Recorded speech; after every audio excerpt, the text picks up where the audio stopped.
Hey mate, you got a couple of bucks? I want to get a hit of heroin. The big reason why I don't recommend carbon bikes for noobs is because carbon bikes are a lot more fragile. I'll give you the tips on carbon care.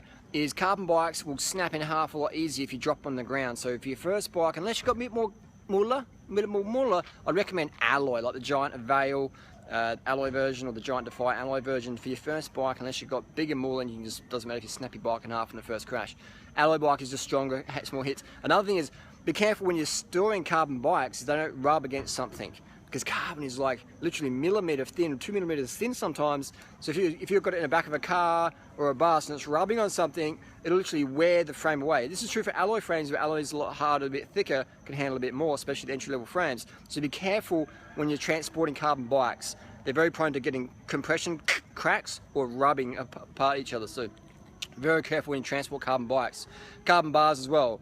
If you crash them, bin them, because that's why most pros don't run carbon bars, because they crash all the time. So you're just throwing bars in the bin a lot more.